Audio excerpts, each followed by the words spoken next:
Muy buenas tardes, tengan todos ustedes. Yo soy el doctor Fabián Nario, soy director general del laboratorio Civicels. Nosotros nos encontramos en Guadalajara, somos un laboratorio que nos dedicamos a hacer investigación en biotecnología, principalmente en aislamiento y cultivo de células troncales mesenquimales. Nosotros ya tenemos más de 14 años de experiencia.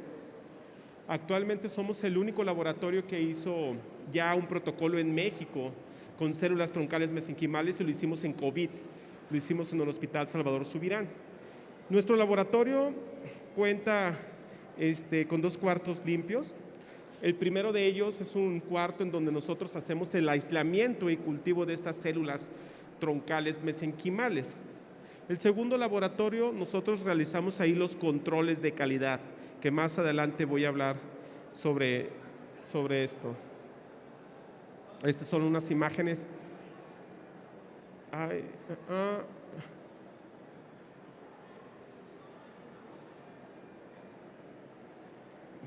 Si me permiten un segundito, debería que apreciarse una imagen. Yo creo que voy a dejar mi USB para que la puedan de ahí, se pueda observar mejor.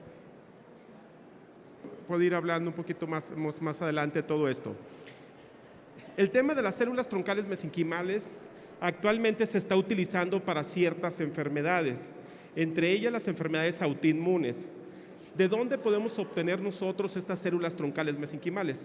Estas células las tienen cada uno de ustedes y nosotros las obtenemos de otros tejidos. Principalmente el tejido que nosotros obtenemos es el tejido de la placenta y la gelatina de Wharton. Tenemos nosotros criterios de inclusión para poder obtener esa placenta. Esa placenta se obtiene por donación. Esta fue la manera para nosotros poder aislar y cultivar estas células para hacer este protocolo de investigación. Se tuvo que haber llevado a cabo la donación de esta placenta. Tenemos un ginecólogo el cual lleva un control sobre la paciente. Tiene que ser un embarazo normoevolutivo, pero que termine en cesárea. Se le hacen otros estudios a esta paciente como VIH, hepatitis, sífilis, Chagas, citomegalovirus. Y posteriormente, una vez que tenemos nosotros ese tejido de la placenta o gelatina de Wharton, que este fue el caso que utilizamos para este protocolo, nosotros empezamos a expandir estas células. Esto lo hacemos a través de un flax o una caja de cultivo. Se le mete un medio especial para que estas células puedan crecer, ya que estas células son células vivas.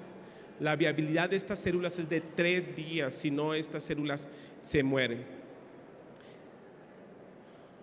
Contamos con nuestras licencias sanitarias, que es muy importante. Contamos con 2 licencias. Una de estas licencias es de medicina regenerativa y la otra licencia es de banco de células progenitoras o troncales.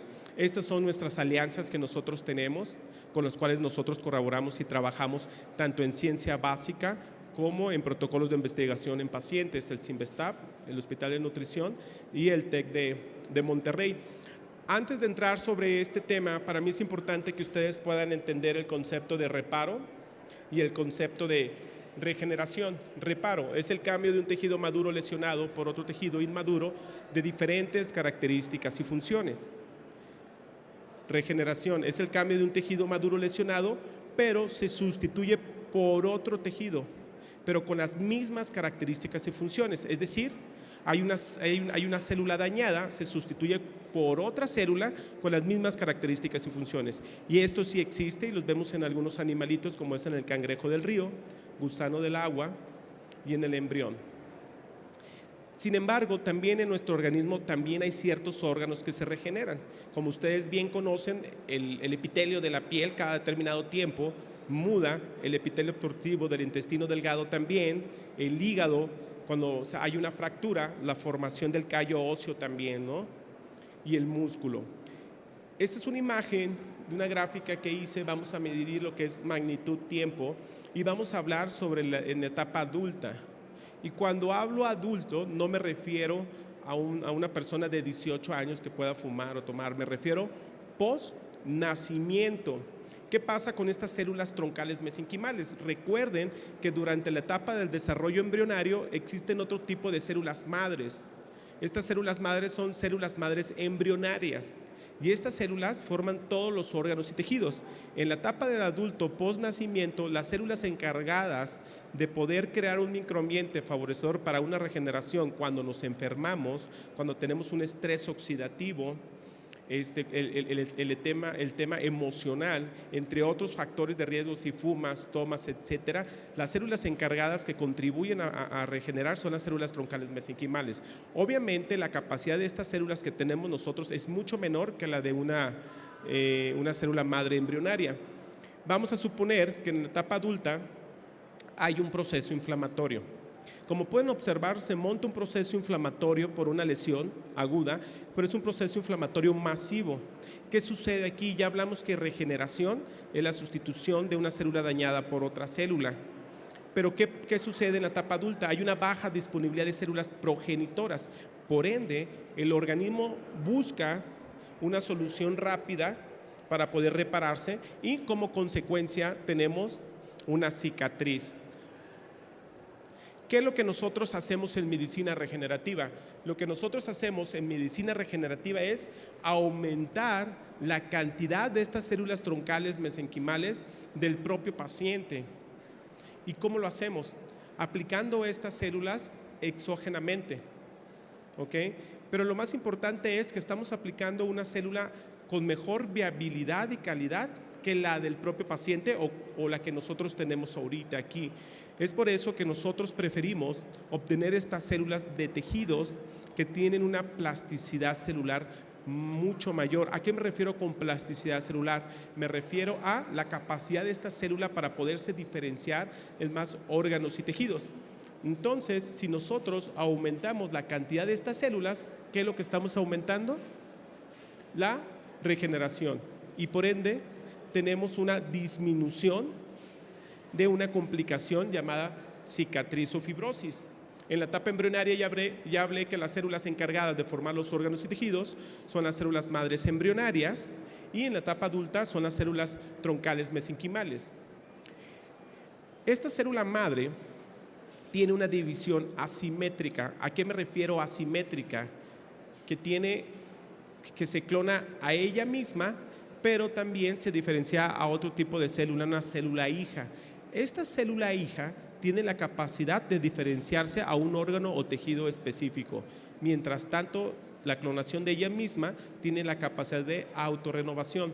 ¿De dónde podemos obtener nosotros estas células troncales mesenquimales? Nosotros las podemos obtener de la sangre de cordón umbilical, que ojo, la sangre de cordón umbilical son células madres hematopoyéticas.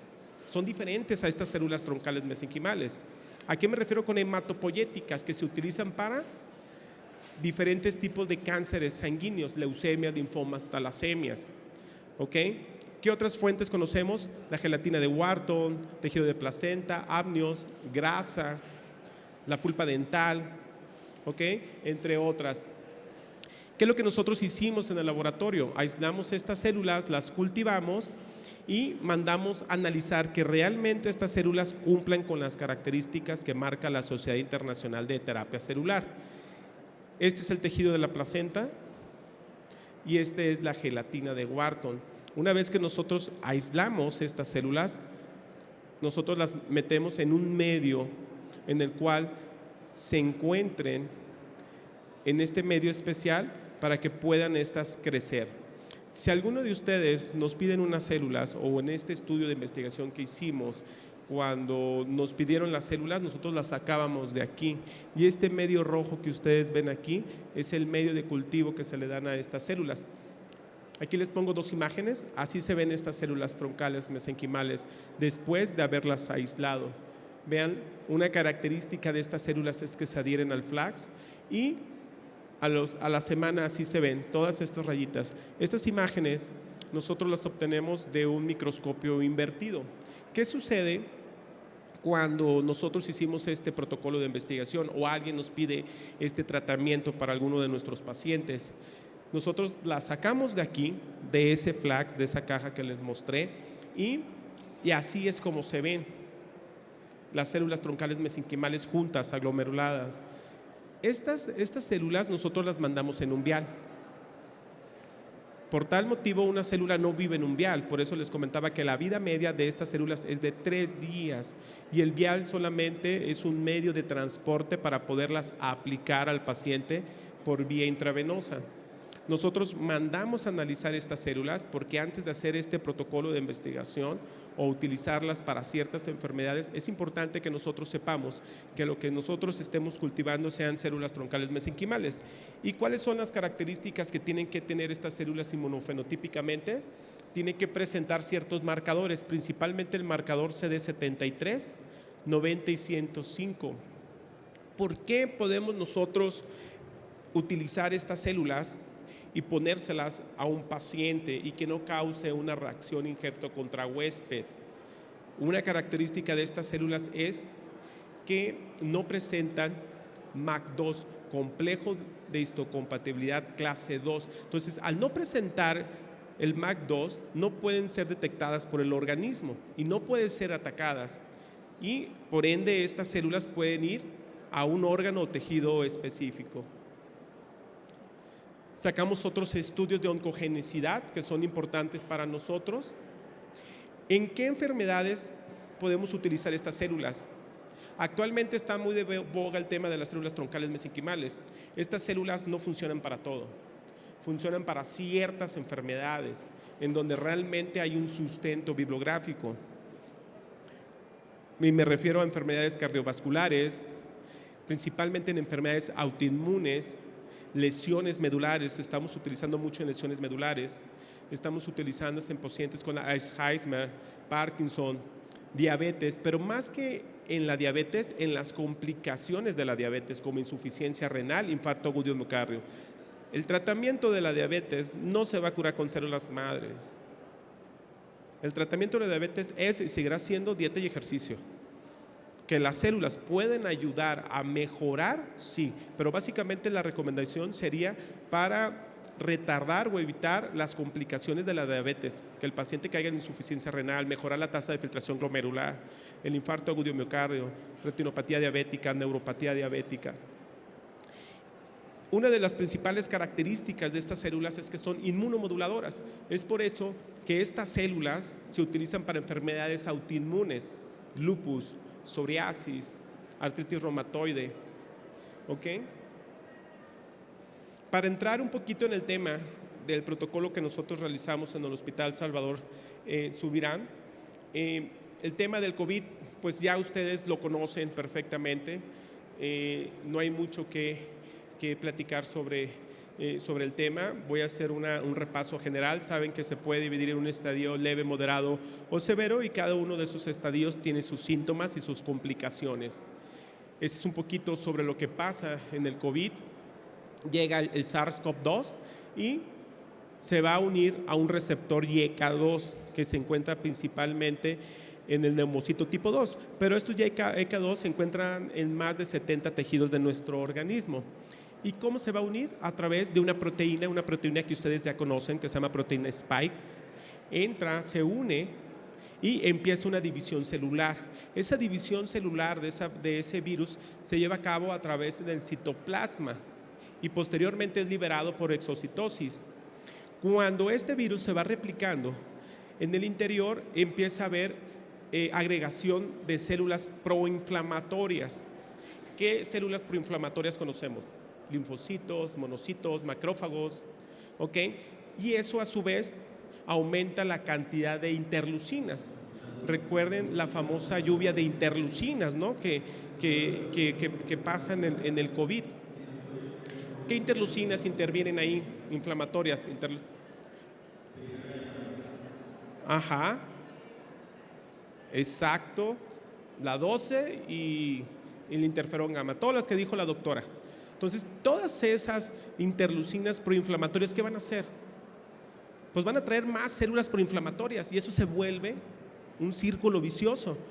¿Ok? ¿Qué sucede? Pues empieza a haber vasodilatación, aumento de la permeabilidad capilar, por ende hay edema Y si hay edema, hay aumento de la tensión superficial, hay un colapso de los alvéolos, empieza la disnea, pero recuerden que también estos receptores YECA2 se encuentran en las células endoteliales de los vasos sanguíneos. Entonces, este virus también llega ahí y se produce una viremia y se va a todos nuestros órganos y tejidos. Por ende, ¿qué sucede? Pues sucede que hay una falla multiorgánica, ¿ok? Que no es la principal causa de muerte porque es el síndrome de dificultad respiratoria agudo, pero como consecuencia hay aumento de la mortalidad en estos pacientes. Pero hay otras cosas que también influyen mucho para que se llegue a hacer ahí un caldo idóneo de esta lluvia de interleucinas, que son otros factores: la edad, el sexo, ¿ok?, la obesidad, el sobrepeso, la diabetes tipo 2, el síndrome metabólico. ¿Qué sucede aquí? Recuerden que la grasa produce una hormona que se llama leptina. Esta leptina estimula principalmente a los monocitos y macrófagos y vuelve círculo vicioso de la producción de interleucinas proinflamatorias, y a todo esto se le llama metainflamación. Entonces, si llega el virus y produce más inflamación y tenemos todos estos condicionantes, comorbilidades, entonces se vuelve ahí un proceso inflamatorio masivo, ¿no? Y por ende vienen las complicaciones. ¿Cuál es la intención de aplicar estas células mesenquimales? Estas células mesenquimales inhiben interleucinas proinflamatorias. Entonces la intención es inhibir la interleucina 6, que es uno de los predictores que tomamos en pacientes con SARS-CoV-2, ¿no? La interleucina 6. ¿Qué es lo que hace esta célula troncal mesenquimal? Estas células que nosotros realizamos en el laboratorio especialmente para este protocolo se aplican por vía intravenosa, y estas no solamente hacen 3 cosas: no van a formar un órgano, ni un riñón, ni un corazón, aunque el término es de que regeneran, no forman órganos, ¿no? Lo que van a hacer, primero que nada, es que van a liberar factores tróficos, factores parácrinos, entre ellos los exosomas, que esa es otra plática muy interesante que nosotros también producimos. Y empieza, a través de todos esos factores tróficos, empieza la producción de factor endotelial vascular. Entonces forman vasos sanguíneos, inhiben la fibrosis, que es muy importante en el tema de las neumonías y en el tema del COVID, entre otras patologías.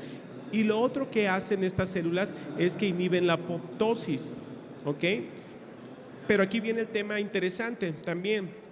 Estas células inhiben todas esas interleucinas que la doctora ya comentó, ya que producen interleucina 10. La interleucina 10 inhibe células e interleucinas proinflamatorias. Y por otro lado, son inmunomoduladoras. Inmunomodulan a los natural killers, células presentadoras de antígenos, macrófagos. Entonces, si las características de estas células es que inhiben procesos inflamatorios, son inmunomoduladores y crean microambientes favorecedores para una regeneración, entonces se utilizan para enfermedades que producen procesos inflamatorios, que en general casi cualquier enfermedad produce procesos inflamatorios. Es por esto que las características de estas células se empiezan a hacer protocolos de investigación a nivel mundial. Hay más ya de 100 protocolos internacionales publicados con células troncales mesenquimales en pacientes con COVID en leve, moderado y severo. Este fue nuestro protocolo de investigación. El titular de este protocolo fue el doctor Martín Iglesias. Aquí estoy yo como colaborador y lo hicimos en el Hospital Salvador Subirán. También participó el TEC de Monterrey y nuestro laboratorio Civicels Biotechnology. De acuerdo con estas características inmunomoduladoras, es que se empiezan a hacer estos protocolos de investigación. ¿Y cuál fue el objetivo? El objetivo de este protocolo que hicimos fue evaluar eficacia y seguridad de estas células troncales mesenquimales de gelatina de Wharton. Este fue un estudio piloto de etiqueta abierta, prospectivo, longitudinal, y este fue aprobado por el comité de investigación, el comité de ética de investigación, y se registró en clinicaltrial.gov, ¿ok?, con el siguiente código. Este lo pueden ustedes descargar, o si se anotan, nosotros les podemos enviar el protocolo y más información. Estas células se fueron hechas por el laboratorio Civicels, que cuenta con registro sanitario 18TR 1422001, y todo se hizo bajo las buenas prácticas y fabricación de medicamentos. ¿Cuáles fueron los criterios de inclusión que establecimos para este protocolo? Entre los criterios de inclusión es que se inscribieron 5 pacientes, los cuales no estaban respondiendo al tratamiento convencional hospitalario en un periodo de 48 horas.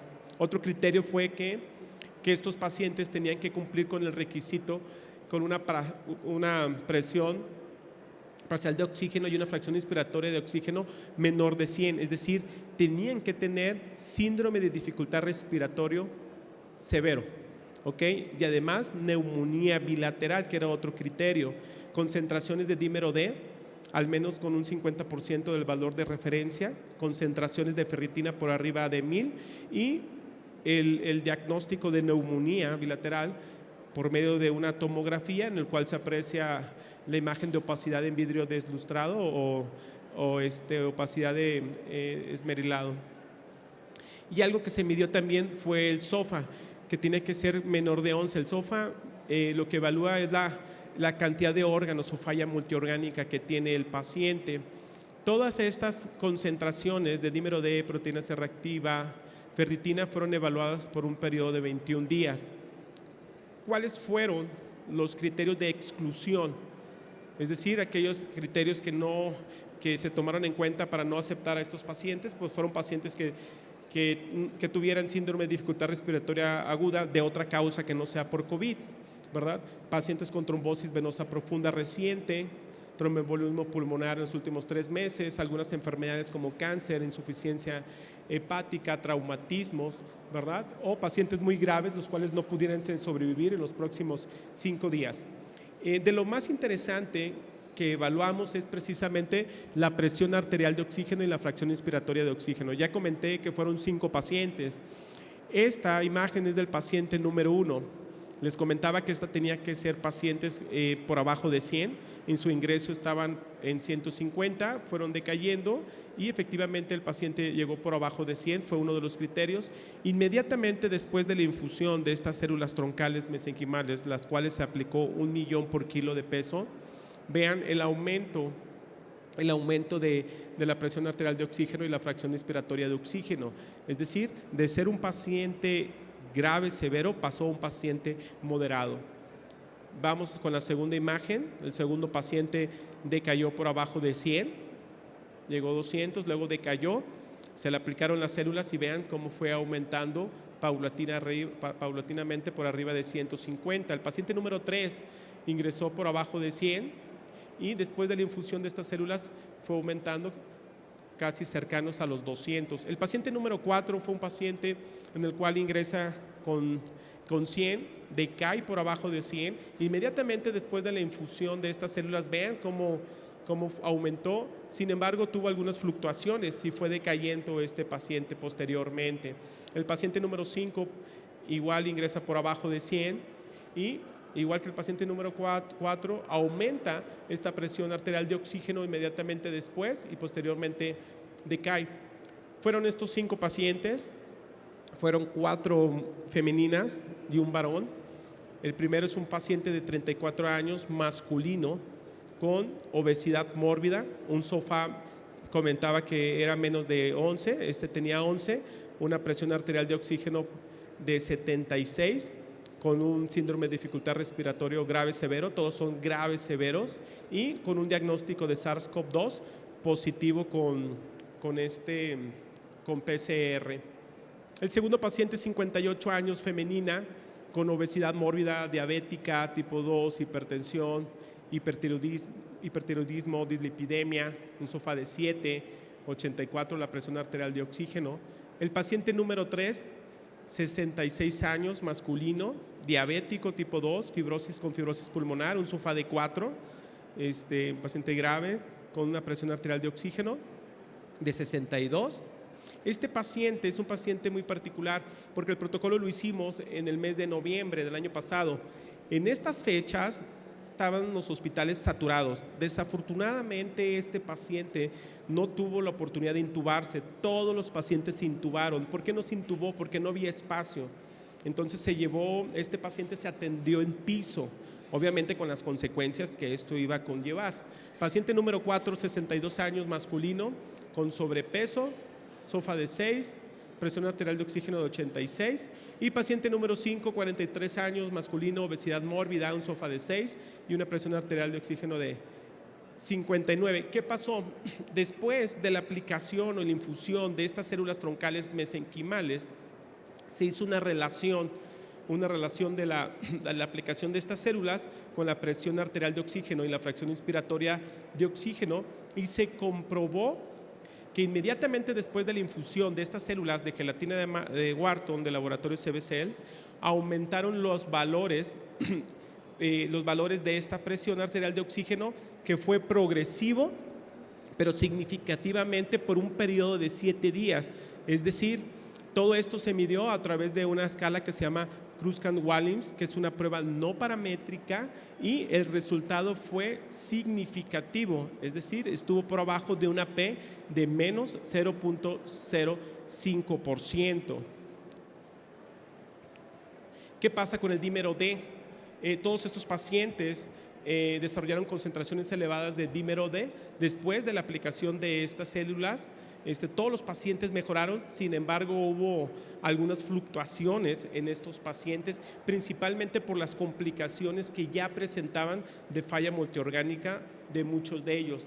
Proteína C reactiva, los pacientes mejoraron, principalmente el paciente número 1, el paciente número 2 y número 3 durante los primeros 7 días después de la aplicación. Y en estos pacientes, como ustedes bien saben, hay linfopenia.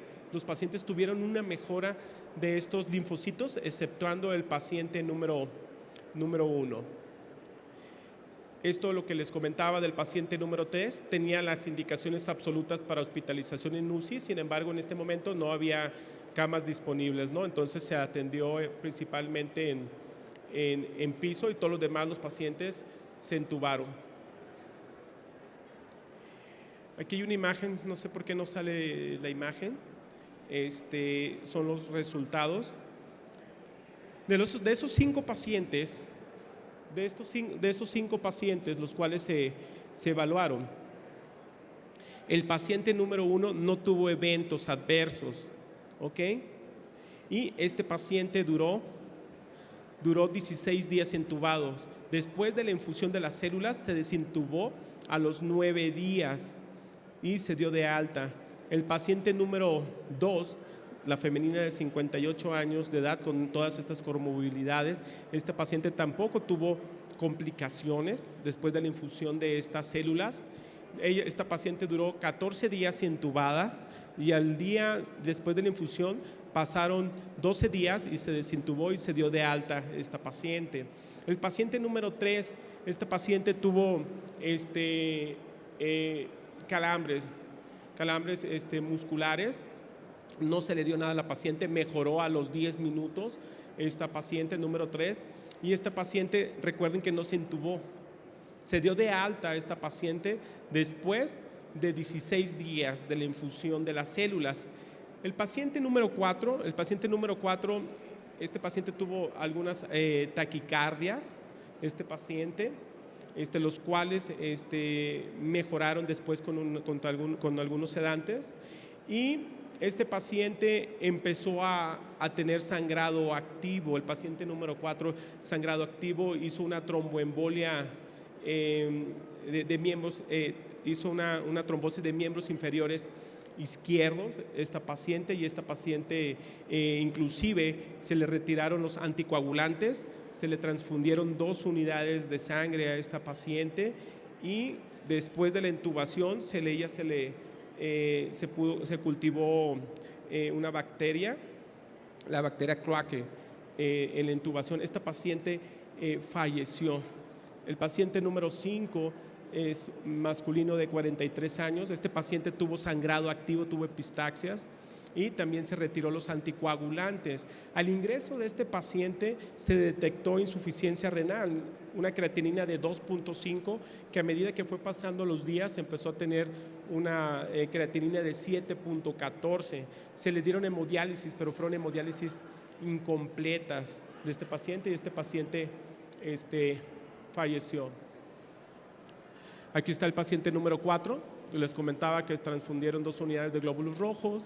Después de la infusión desarrolló trombosis arterial de miembros inferiores, deterioro hemodinámico, y se le cultivó Enterobacter cloacae. El paciente número 5, el paciente que desarrolló progresivamente las concentraciones de creatininas ya mencionadas, hemodiálisis de forma incompleta. A este paciente empezó con hematuria, epistaxis, y se suspendió los anticoagulantes. Este paciente falleció a los 13 días después de la aplicación. Esta es una imagen, como pueden ver, del paciente número 1, que fue uno de los pacientes que sobrevivió, comparado con el paciente número 4. Todas esas imágenes de arriba son del paciente número 1 y todas las de abajo son del paciente número 4, que fue uno de los pacientes que falleció.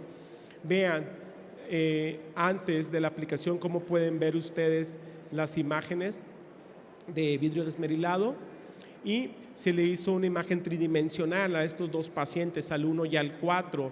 Vean al paciente número 1, como pueden ver, el ápice es de color azul. Lo azul quiere decir que el parénquima está intacto, y todo lo que ustedes ven aquí en amarillo es el proceso inflamatorio que el paciente tiene en ese momento. El paciente número 4, vean que está con amarillo y anaranjado. Lo naranja se refiere a que hay daño ya del parénquima pulmonar de este paciente. Después de la infusión de estas células, comparen las imágenes, ¿verdad?, del antes y después, la mejoría. Sin embargo, en la imagen tridimensionales, cómo pasa esta imagen de estar amarillo, de ese proceso inflamatorio, se torna casi completamente azul. Es decir, el proceso inflamatorio disminuyó en un porcentaje muy importante. ¿Qué sucede en el paciente número 4? El paciente número 4 también mejora. Vean la diferencia, ¿no? El tejido del parénquima pulmonar dañado, reflejado en una imagen anaranjada, y aquí con una disminución de la misma. ¿Cuáles fueron las conclusiones? La infusión de estas células en estos pacientes con síndrome de dificultad respiratoria aguda severo con COVID-19 fue seguro, el cual demostró su capacidad antiinflamatoria en los pulmones, al mejorar la función respiratoria expresada principalmente en la presión arterial de oxígeno y la fracción inspiratoria de oxígeno. Y esto fue una mejoría aproximada, progresiva y mantenida por un periodo de 7 días. Después de la infusión notamos nosotros esta mejoría. Los resultados fueron significativos, y con base en ellos se concluye que podemos contribuir con este tratamiento biológico para inhibir la tormenta de citocinas como un coadyuvante al tratamiento convencional, ya que estas células ayudan a acelerar el proceso de recuperación de estos pacientes. Sin embargo, el número limitado debido a la pequeña muestra pues es importante. Se consideró, inclusive se va a hacer el protocolo en un número de pacientes mucho más grandes. Y lo otro es que ya no se va a realizar en pacientes graves, severos, porque la intención era ver la seguridad de estas células. Ahora va a ser en pacientes moderados, de leves a moderados. ¿Y cuáles fueron nuestras recomendaciones? Es infundir estas células en estos pacientes antes de las 96 horas posteriores al diagnóstico de síndrome de dificultad respiratoria agudo, o como un máximo de 72 horas después de la intubación, siguiendo los criterios de exclusión ya indicados. Es decir, el protocolo continúa. Y lo otro que vimos es que aplicamos 1 millón por kilo de peso. Creímos que eso no fue suficiente, a pesar de que el protocolo fue significativo por la calidad de las células que nosotros manejamos. Consideramos que la cantidad de estas células debe de aumentar, como ya se están haciendo en otros protocolos en China, Corea y en Japón, en donde estamos hablando de 5 millones por kilo de peso. ¿Qué sucedería si aplicamos estas células en pacientes que todavía no desarrollan síndrome de dificultad respiratoria agudo? Obviamente vamos a disminuir el riesgo de evitar estas complicaciones, acelerando el proceso de recuperación. Por ende, les quise poner esta imagen para que no los engañen con el tema de que las células sirven para todo. Sí sirven y funcionan muy bien, pero sirven para ciertas enfermedades. Por eso de lo más importante es que sepan ustedes el mecanismo de acción. No voy a hablar sobre el mecanismo de acción, pero sí váyanse con la idea de lo que hacen estas células. Básicamente hacen 3 cosas. Tienen sus efectos tróficos que liberan factores de crecimiento para crear microambientes favorecedores para una regeneración. Por otro lado, son inmunomoduladoras a través de inhibir muchas interleucinas proinflamatorias ya mencionadas, y por otro lado también, a pesar de que son inmunomoduladoras, inhiben procesos inflamatorios. También esta célula troncal mesenquimal tiene una proteína que se llama LL37 que actúa como antimicrobiano. Si les interesa saber un poquito más sobre estos tratamientos, les sugiero que se anoten, porque cada 15 días se dan ciertas capacitaciones en línea. Entonces, quien esté interesado se puede anotar. ¿Alguna duda o pregunta con respecto al protocolo que realizamos? Bien, sí, doctora.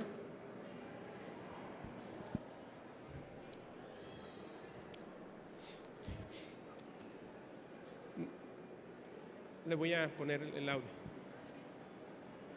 Sí, comentaba que en China pusieron un protocolo de 5 millones de células. Sí, 5 millones por kilo de peso.